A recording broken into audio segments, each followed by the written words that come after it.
Welcome to Alternative Dog Moms Podcast. I'm Kimberly Gauthier, the creator of Keep the Tail Wagging. For the past 9 years, I've been blogging about raw feeding, pet wellness, and life as a crazy dog mom.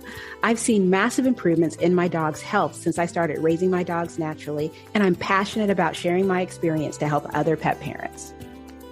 I'm Erin Scott. For the past 9 years, I've been researching and learning everything I can about healing cancer, allergies, autoimmune, and mystery illnesses in both my dogs and myself, and I can't wait to share with you everything I've learned on this journey.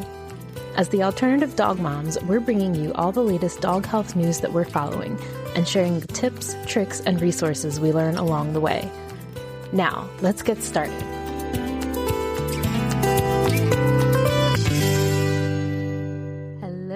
Kimberly. Hello, Erin. Good to see you. Good to see you too.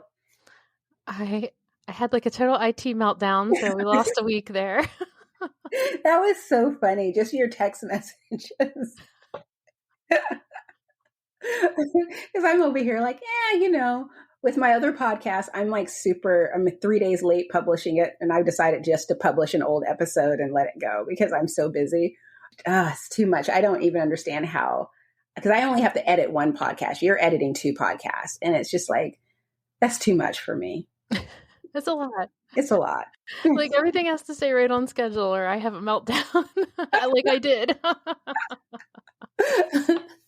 I did a video today of my dog pantry, just explaining what was in there because someone accused me of the reason why I have all the things that I have is because all these brands are paying me money or they're just sending me big boxes of stuff. And I'm just like, are you kidding me? I wish that were the case. It's like, first of all, I have to disclose that stuff. I can't just be having stuff and being like, look at what I got. I have to say because so-and-so sent it to me.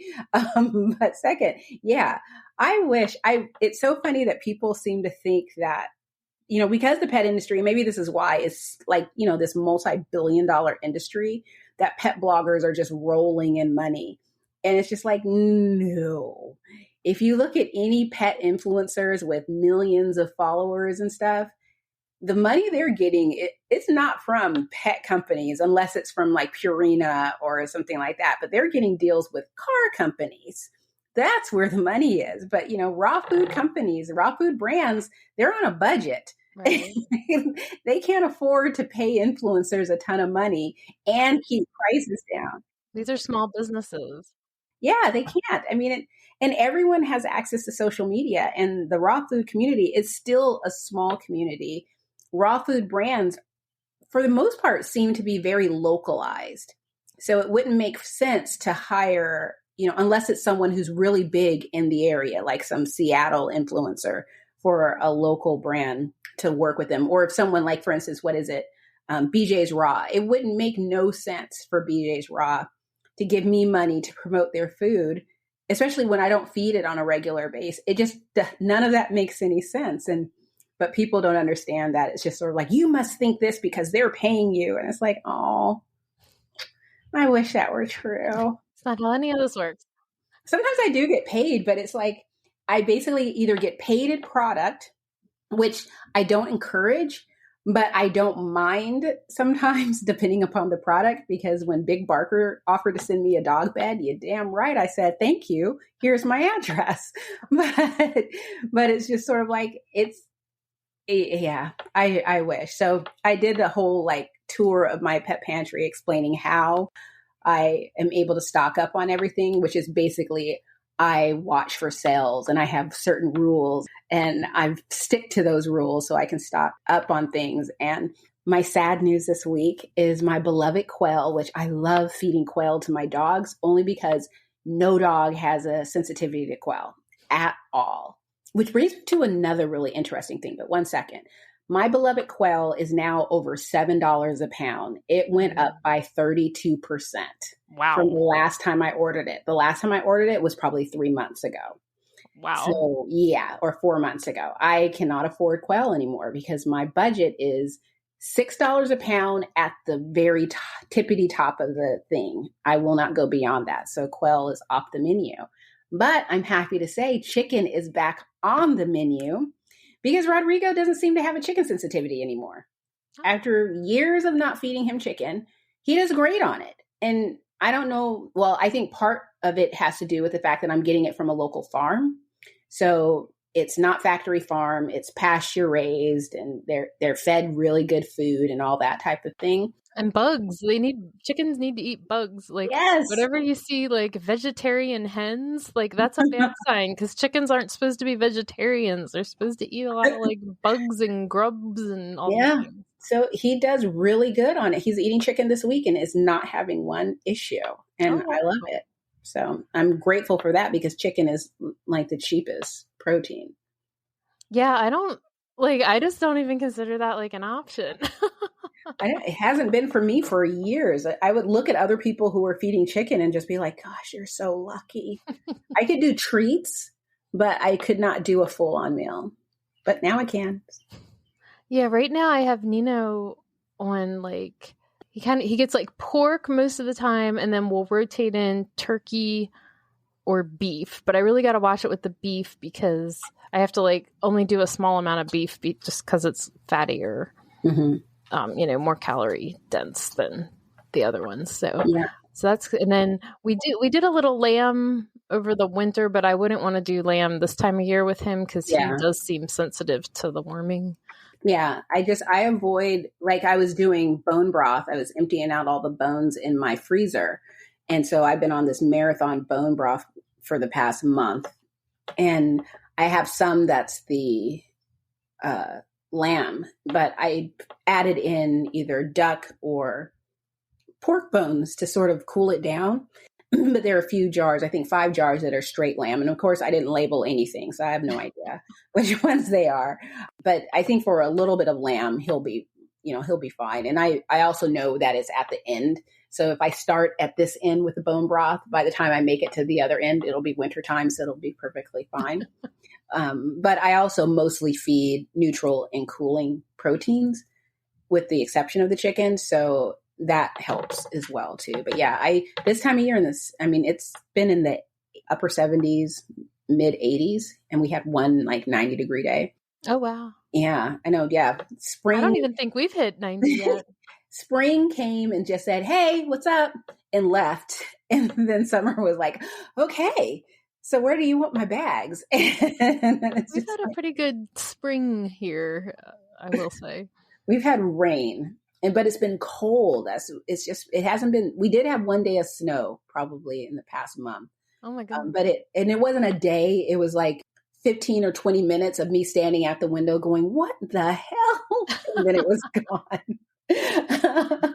But yeah, this time of year, I won't feed any hot proteins to specifically for Rodrigo, but to any of my dogs. And because Zoe does not like this heat, and she will go outside. It was so sad. I was gardening and I asked Johan to sit like at the patio and keep me company while I was doing my gardening. And I want to do air quotes because everything is done. I just have to go out, do a little bit of weeding here and there. And I also put mulch over everything, which makes everything grow like that. You put mulch 2 days later, everything is like, yeah.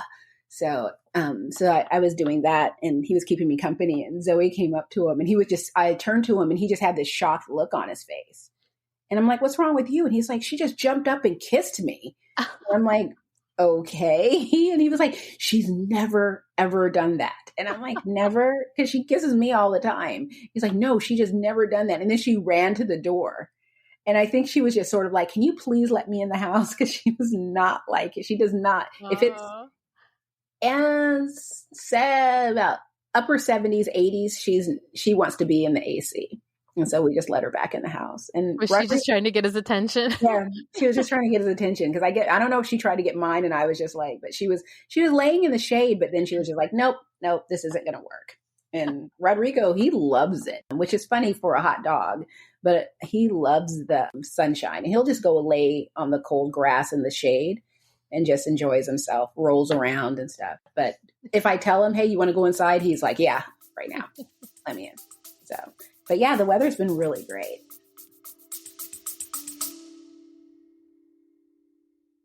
Hey, quick question for you. Are you someone who wants to be fit, healthy, and happy? And what if I told you you could get your dream body by simply just listening to a podcast? I'm Josh. And I'm KG, and we're the hosts of the Fit, Healthy, and Happy podcast. Listen, we get it. Fitness isn't easy. Carbs, no carbs. Just stop, okay? It doesn't have to be that complicated. And that's why we made this podcast. We get straight to the facts so you can become your best you. So the way to check us out is click the link in the show notes or search Fit, Healthy, and Happy podcast on any of the major podcast platforms. We'll see you soon. Well, I went down a nerdy rabbit hole the other day that you'll appreciate. So I think we had talked, you said bone broth, and it reminded me about histamines in bone broth, and like that if you had a dog with mast cell, you might not want to, do a lot of bone broth. So I have a friend of mine who has a pit bull that's been having a lot of mast cell tumors removed. And luckily they've been low grade, but it's like she's getting them like all the time. And, she's already been under anesthesia several times, and now they want to do it again. And, we were having this whole conversation, and I was like, oh, what are you feeding? And she feeds her bull heart. Oh, bull heart. That's the person who creates the recipes. Yeah. Yeah. So yeah, she feeds her vole heart, which is a freeze-dried food. And I was like, I wonder if freeze-drying affects histamines. Ooh, yeah. And so I went down a nerdy rabbit hole investigating this and determined that it does not, that it's actually a good thing, that it prevents things from developing any kind of thing that could lead to histamines. So I was like, that is good to know. I had never thought about that before. But so it looks like she does have her on a good diet for the situation. That's really interesting. I didn't even know that about bone broth and mast cell and histamines. So I have a bone broth blog post that I'll have to update with that information. I'm so grateful because Rodrigo's still doing so well. All the dogs are doing well, but Rodrigo is still doing so well. And I keep looking at him. Okay, so this is morbid. And it's not like he's ancient. He's 13. But I feel like, I feel so lucky after losing Sydney and Scout that there are times when in the morning, because he'll pass out. And usually, you know how dogs, like this will wake them up. They'll be dead to the world, but they'll just wake right up. Yes. Well, things will be going on and he's just sleeping. And it's not like his eyes open and then close. He's knocked out. And so a lot of times if I get up in the middle of the night or something and I'll look at him and I'll just stand there really quietly and wait for his the breath. I have done that. Yes. It's like, okay, he's still alive. Yay. Because I don't want to bother him. I don't want to wake him up. And I'm not going to put like a mirror under his nose. But I've done that. But he's doing really well. He's eating well. I gave him a sedative last night because we had a thunderstorm and he wasn't liking, the change, because I didn't hear any thunder, but that smell, that ozone smell, and he's not a fan, of course. And so he started whining. So I gave him a sedative and he was just like, yeah, knocked straight out. And it's taken a little longer for it to wear off, but he had a nice relaxing day today. And now I'll have to do the rebalancer because I always feel bad about giving him prescription meds. Oh. So how is Neno doing? He's doing good. The limp had kind of disappeared for a while. It's back a little bit, but not as bad as it was, back in like December time. Mm-hmm. But we had run out of the anti-inflammatory herbs, and we were just kind of seeing how he did without them. And so I don't know if it's just, it took that long to get it out of his system. So I think we're going to start adding that back in again. What are the herbs that you're adding? So it's a Chinese medicine formula called HA granules that our vet said is kind of like an herbal Tylenol or type of thing, like an herbal anti-inflammatory. She said it's just like one of those things that's just good to have around the house and people can take it, Yeah, I think maybe she had trouble getting an order in, or it was on back order or something. So he hadn't had it for a while. So I actually did give him the anti-inflammatory prescription that we got from the conventional vet just because he looked so uncomfortable one day. It's like the limp I see is on his front leg, but so something off about his rear end also. So anyway, for the most part, he still wants to go for a walk. We've been trying to do shorter walks, make sure that we're not going on the streets that have big hills that we used to do. We used to try to do all of those to try to tire him out, Yeah. So we're trying to just do flat walks. And for the most part, other than, we try to discourage him from jumping up on the bed, but he refuses to use the stairs. So other than when he jumps down off of the bed, he'll kind of limp for a few steps. But other than that, it's hard to notice unless, I don't know, how you just, when your dog's off a little bit, Tim's always he's fine. And I'm he's mostly fine, but So we have chiropractor coming up at the end of the month. He goes back to the vet at the end of the month. We're probably going to look at doing a full x-ray series on him like we had done with Penny last year. But boy, is that going to be interesting to do because he's so uncomfortable. He just sort of shuts down. So I don't think he would be combative or anything towards anyone. But, I just know it is traumatizing for him. And I try to avoid putting him in those situations, but it's Tim's got to take a day off work, I got to take a day off work, we got to go to this place. It's a whole ordeal. Penny was such a rock star, it was no big thing, and she could come to the office with me, and it was just it was one of our girls' days. But with Neno, it's gonna be an ordeal. Now, Rodrigo's, his joint issues have cleared up. I mean, he still has arthritis, but giving him the U move for senior dogs seems to be his jam. And it's really helped him a lot. And then just, focusing more on just really thinking about, the foods that I'm adding and if it's going to contribute to any inflammation, going back to the top when we're talking about the hot proteins, staying away from things like that. I mean, he's doing really well, but also I've been adding bone broth to his diet on a more regular basis. And I think that helps as well. We do the jiggles a lot. I have so many of those. It's not even funny. I do. I have a freezer full. It's so funny because every now and then I get an email or a note from someone that's you still have cure? And it's I have so much stuff in my freezer. It's not even funny. And I need to go through it. So it's I have the bone broth. I made all this bone broth. I'll be giving it to my dogs at the end of the summer because I need to go through all of this. The cure I've had, the only thing I have left of the cure is the fermented fish broth, which is easy to go through, but I have a lot of it. And I have a little bit of the cured chicken broth. And so that'll be easy to go. I could probably go through all of that in a month because I just have little pints. And then I'm going to start with the jiggles because it's just the jiggles could stick around. It's just that the cure I've had in my freezer for 2 years now. For longer, yeah. Yeah. And it's coming up on this summer. All of them are going to be expiring. So okay. I don't really hold those expiration dates. They don't bother me. I'll keep something for 5 years, but I still want to get through them. So we saw that Solutions is coming out with slider patties. I saw that. I was very excited about that. I still have the rolls or the chubs. I buy a case of those. I was buying them once a month, but now I've cut it back to probably once every other month. I'll get a case of them and I just add them as a side dish. But for people, I'm curious to know what the packaging looks like for the sliders. Because I just saw the picture of the sliders. Yeah. But I'm curious to know what the packaging is going to look like because I don't mind the chubs, but I also know to take the paper off when it's still frozen. And then I slam it on the counter and then break it in half and then put it into a dish to thaw out. And then I just spoon it into everyone's dish as I use it.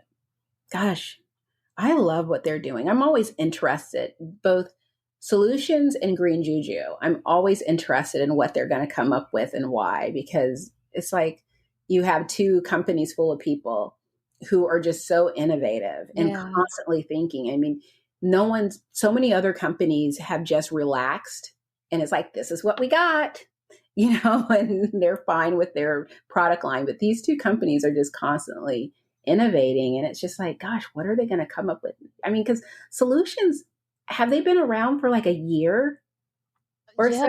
A little, hardly over a year. I mean, and they have an entire line and they're still coming out with stuff. Yeah. I mean, I know companies that have been around for 5 years and they have 4 proteins, and maybe they have it like in like the disc or and the, the sliders, and then a chub, or like I know one company has sliders, meatballs, and chubs, but it's still all the same protein.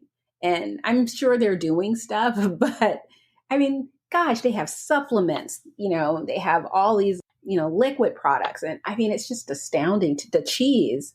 I was just thinking, I gotta go chop up my cheese when we get done here.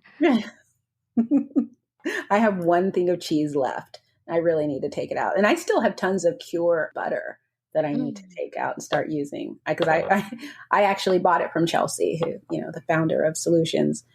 I bought a couple of cases just so that I can have it on hand. And I don't even know why. At the time, I had a reason why. Oh, it was for Bella, because as she was growing, someone told me, I was talking to another raw food brand, and he was suggesting, because I used to feed their food, and he was like, it's not for all life stages, add more bone and add more fat. And I was just like, I know how to add fat. It's Cure better. You can put it in your coffee. I know, there's so many things that you can do with this stuff. But I actually never, and I think I gave her a little bit. I thawed one, but for the most part, it's just sat in the freezer. And now she's my big girl. She's about 50 something pounds. Wow. And I think she's Apollo's height. So she is, Apollo's the biggest dog in the house. And so she's the second biggest dog in the house. Tall, but she's not, I think he's about 4 inches longer than her. But she's his size, and she's still a little skinny, mini little girl. And I have a friend of mine. He has a dog named Daryl, and Daryl is, I think, Bella's boyfriend. Oh, and so I took her to see Daryl Sunday, and so she just follows Daryl around. Daryl was sniffing around, and he's sort of looking at her like, and Daryl doesn't like his butt sniffed and things like that, but she'll do it. He'll be like, he'll just keep an eye on her, but he's really sweet to her. And yeah, she really likes Daryl. So, and she has another play date coming up this weekend with, I think, 2 of her siblings this time. So we'll see. That's so sweet. That's so cool that you guys are able to do that. I know she's doing really good. It's helpful to talk to other people who have her siblings to see, like, is this normal? And mostly what we do is we compare behavior, because all of their behavior, even though they're all in different homes, all of their behavior is very similar. Like, no one likes to get in the car. And, we were like, because I have to tempt her, and then eventually I just pick her up and put her in the car. But when we get someplace and she recognizes where we are, then she's like really excited. Because, when we go to Skookum, because she knows all her dog friends are there, and she knows this is a place she likes to go from table to table to have people love on her. She just, it's so funny because she's so timid in some situations, but at this one place, she's just like, here I am. I'm adorable. Come love me. She's so sweet. But yeah, she's gotten to be really good. Her recall is the best recall in the house. I mean, I can like call her off of something, like just by saying her name. She's running full tilt, and I just say, Bella, and she'll turn right around and come back to me. And it's just like, this is magical. It's like, is this what this feels like? Is this what they're supposed to do? So yeah, she's doing really well. Oh, that's amazing. That's wonderful. So you mentioned pork, and someone commented on a post of mine about a virus that is in pork. And it's actually, and she was like, and I would never feed pork, and people really shouldn't feed pork. And if they're going to, they really haven't done their homework. And I was just like, I can't pronounce the virus. It starts with a C though. It's not trichinosis. Yes, that's the one I'm thinking of. Is it like circovirus? Yes, that's it. Okay. It came up in, I believe, California, and then maybe Michigan. It popped up there as well. But the information, I asked the person, because from what I understand, it's very rare, and it's not something that's popped up in human grade pork. But yeah, it is something that spreads from animal to animal, and it jumps animals. And it's also been found in birds as well. But I asked the person for their information because, things change. Something can be like out of fashion, and then it comes right on back. And so she sent me the information that she had. And I didn't go any further because I'm always hesitant to have these conversations on social media because sometimes people can feel like you're calling them a liar. But reading the information on it, again, it's very rare. There was a study about it. I think they tested the stool of 200 odd dogs and 7% tested positive in their stool. However, none of the dogs had any of the symptoms of the virus. And the symptoms is, like intense diarrhea and just they feel like crap. That's funny. But anyway, but it's very rare, and it just hasn't come up as an issue with feeding. Maybe if you lived on a farm with pigs and the pigs had this virus, then maybe it can jump to your dog. Or if your dog's mucking around where the pigs are, I don't know. But as far as feeding pork to dogs, if you're getting it from a reputable source, it should not be an issue. It's great to be aware of it, but it shouldn't be an issue. And I was just sort of curious. You hear these things, they get spread around, and partly it's because, like with trichinosis, oh, you shouldn't eat pork because of trichinosis. But then you tell people, it's like, well, that sort of got eradicated from the human chain a long time ago. It can pop up, but it's mostly a concern with wild pork.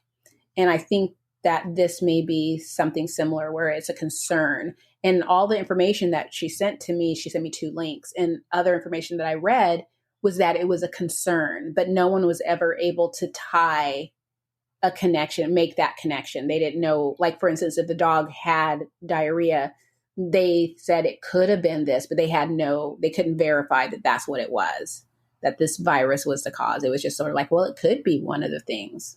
So it sounds to me like another kind of fear tactic, or not so much that it started out that way, but people are using this as a fear tactic because it's, some of the information I read is for people who are out there feeding that, dangerous raw food diet. Here's another thing that you need to be worried about, where it's just like, should we? I honestly think that people would benefit from more content about how to read studies and kind of debunking studies, because like one of the studies, some of the data came out of UC Davis, and it's not to say that UC Davis is bad, but they were very heavily involved in the DCM situation. So I tend to read a little bit of their stuff with a side eye. And then you also have to look into who is behind this, the people who are involved, who else did they work with, and try to ascertain what their motive might be in sharing the information that they're sharing, which for the average, dog owner, that's just too much work. It's just easier not to feed pork than to go through all that homework. But because pork is a big part of my diet, or my dog's diet, I went ahead and did the homework. Yeah, I was trying to just look this up real quick, and some of what I'm seeing is like the primary way it's spread is through contact with feces and urine. Mm-hmm. That's not to say that ingesting it doesn't, but again, with humans anyway, I think proper handling and cooking would be fine. Yeah. I would want to look up a little more just because usually, all of our raw foods are frozen. Something that I read, they stated that this was something that couldn't be killed through freezing. No amount of freezing would kill the virus. But the problem with that is that they made this leap from it, the normal way that they know that it's transmitted. They were trying to connect it to a raw diet, but everything within that realm was just supposition. There was no facts or anything. So, and I think the thing that's frustrating is that they will have a title of this popularity of this, fad diet, blah, blah, blah, blah, pork, virus, diarrhea, death. And no one actually takes the time to sit there and really read, right? Because I won't read it word for word, but I definitely look at who's involved. If there's any type of association with any of the big kibble companies that's related to it, how many dogs were involved, and where it was. And I would even take that a step farther and say, I would Google the doctors' names that are on the study and just see what comes up. If they're just an academic at a university, okay, great. But there's a lot of these doctors who work for these companies where they basically are hired like the beef industry hires them to put out studies showing how great beef is for you, and the dairy, and and there's these couple different like expert companies around the US. So I try to see like, are they associated with any of these companies? Yeah, like not only like I take it a step further and look at like the names of the doctors too, because a lot of times they don't necessarily disclose like, oh, if it says this was paid for by blah blah blah Purina company, but like I've just learned so much over the years about how dirty this can be, and how they hire people and they fund through so many different ways anyway. And I've seen studies where they've had so many mistakes where it like borders on just dishonesty. There is one study and this was, I think, during the DCM, towards sort of like when it started to settle down, there was a study that came out and they were talking about, they listed raw brands and they talked about, Darwin's, and they were like, and they listed the proteins and they listed pork. And I was like, Darwin's never had a pork brand. And they're like, oh, well, they did, but they got rid of it. I'm like, nope, they didn't. They really didn't. And it's like, I've been a customer for a decade. No. And it's like, and if you want, I can call Gary up right now and ask him. I mean, but no, it's not an issue. It's like they've had their core brands. I think they brought in lamb for a period and then it went away. But no, pork has not been one. And once I saw that mistake, I think I was going over it with Dr. Kosher. And once I saw that mistake, and it just popped out to me, Dr. Kosher found like a ton more.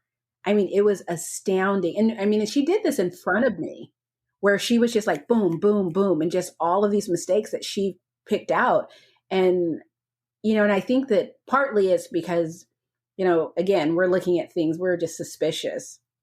But what I saw that came from that, and I don't know if it came from this study, because maybe they got their same information from the same place another actual raw food brand did. But there's a raw food brand in 2020, because I had a lot of conversations while going on super long walks in 2020 randomly. And so I was talking to this raw food brand, and the owner, he's a really nice guy, and he's on the East Coast. And I think I said something on their social media about how I didn't like their comparison page, because they were comparing themselves to other brands, and it wasn't an apples to apple comparison. So, and it's just like, and I thought it was very misleading, and I commented, and he actually reached out to me and said, let's talk. And so we talked about it, and I was telling them, it's like, you have a lot of misinformation on your website. And I pointed out, it's like, you say, well, this brand has this, it's like, they've never had that protein, and so on and so forth. And he was just like, no, they have. And I'm like, I swear to God, they didn't. I was like, you can call Gary up. He'll tell you, you guys aren't competition because you guys have different proteins. And I said, it's like, the reason why you're not an apples to apples is because you only offer venison. And you're comparing yourself to brands that offer all these different proteins. It's like, you don't have to, because none of these brands offer venison. You offer venison. So let's just focus on the venison rather than, it's like, you don't need to compare yourself to other brands. It's like, I shouldn't say no one. Very few people are loyal to one single brand, because not every brand offers everything that is going to support every single dog. So, and it's good to just rotate. It is. Speaking of rotation, and then I have to go pick up dog food. You tried the Green JuJu freeze dried. Yes, I did, in the pork. Look at you. So there's a lot I liked about it. It's like, it's kind of fun. I don't know, because it's been so long since I've had any little pieces of any, thing like that, dried pieces in the bowl. Neno loved it. I was like wondering if he would be like, what is this? But, he ate it right down. But, he's a big guy, and, it only lasted us a couple of days with the bag. So I guess that would be my only, downside is it might not be super cost effective with big dogs. Yeah. But, it was super easy to use. He really liked it. It's Green JuJu, so I trust it. So, it's definitely something maybe every once in a while we'll throw in the mix. When I saw the bags, because they're at my local pet store, I knew just straight off the bat that, I mean, it would be perfect for my cat, but he is I'm always afraid to try new things with him because I have him on 2 brands and he's been on these brands for years and I just don't want to rock the boat. And it's Quest freeze dried and small batch freeze dried. And I alternate between the Quest pork and the small batch chicken. And if I go and get Quest chicken, he looks at me like I've just broken his heart. It has to be the pork. But with the Green JuJu, I thought that I could use it as like a meal topper, but especially as training treats. Yeah. So that, or because it's something that could be done rarely, if for some reason I need it to be away for the entire day with my dog, because I do want to not so much travel, but just go places with Bella, I can have food. So if I get stuck or, I have food on hand. So this is what she can eat. Or if I'm going out of town for a couple of days, this is something super easy that someone could feed. Yeah. Yeah. And so that's what I like about it. The small little bites, I really prefer bigger bites for my bigger dogs, because when you are feeding these small things as training treats, by the time you're finished training, your hands are just drool city. Because my dogs, Apollo will take things gently, but the rest of my dogs sort of, and so does Rodrigo, but the girls pretty much like feel the need that they need to take my hand a little bit too. And so it's just like, there's just drool everywhere. But I think that I want to give it a try. I want to, I don't know which one it is. Is it the duck? There's a duck one, but it's a duck blend. Is it rabbit with duck heart or something like that? Or is it pork with duck heart? Yeah, I think it's rabbit with duck. Yeah, I think I want to give that one a try because rabbit is so expensive to source, but it would be nice to just have something just to throw in as a cooling protein for Rodrigo. He'd get a kick out of it. Well, I'm off to Albany here in a couple days. Yes, you are. I'm so excited because last year I just loved the wrap up or, when you talked about the gift basket, because I was just like, oh, what? I mean, basically by the end of that episode, I was like, I'm definitely going next year. It's next year now and I am not going. But I am going to Redefining Pet Health, which you're not going to. Correct. So we got East Coast, West Coast covered. Yes, so we got it covered. Between the two of us, we got the entire country covered. So we'll have a wonderful trip. I'm excited. I will give you full report next week. Take tons of pictures. I'm not as good about that as I should be, but I'm trying to be better. Oh, my veterinarian is actually going, so I'm really excited to hang out with her like that. Yeah, nice. I had that fun with. I remember one year I went to a blogging conference, and she's not my veterinarian, but she's the veterinarian who helped me get started with Raw. It was her and Dr. Judy Morgan, but it was Dr. Kathy Alanovi. She's retired now, and I remember speaking and looking out and thinking, that's Dr. Alanovi. It was like Santa.